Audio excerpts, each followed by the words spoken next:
Tindak pidana indaksi Ditreskrimsus Polda Sumatera Selatan menggelar inspeksi mendadak di sejumlah distributor dan pengecer minyak kita di Palembang. Sidak ini dilakukan setelah ditemukan dugaan ketidaksesuaian takaran minyak goreng subsidi tersebut. Dalam kegiatan ini, Polda bersama Dinas Perdagangan Sumsel memastikan keakuratan takaran. Sidak dimulai dari salah satu distributor di kawasan Padang Selasa, Kecamatan Ilir Barat 1, lalu berlanjut ke beberapa pasar yang menjual minyak kita di tingkat pengecer.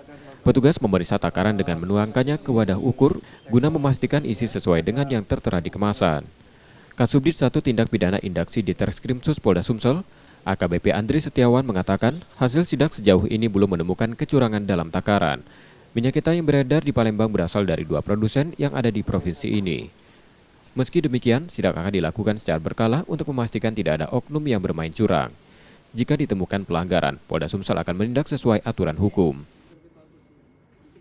Lokasi yang kita lakukan pengecekan yaitu di tahap pengecer ya, dari D2, kemudian di pengecer-pengecernya.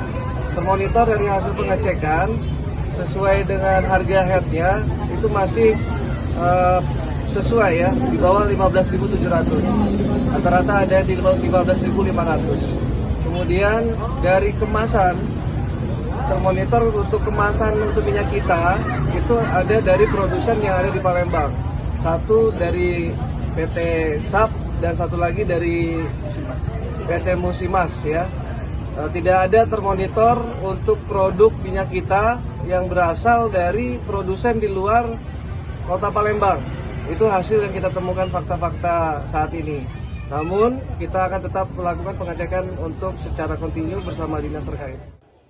Selain memeriksa takaran, petugas juga mengecek harga dan ketersediaan minyak kita di pasaran, terutama saat Ramadan. Hasilnya, harga masih di bawah harga eceran tertinggi, yakni Rp15.700 per liter.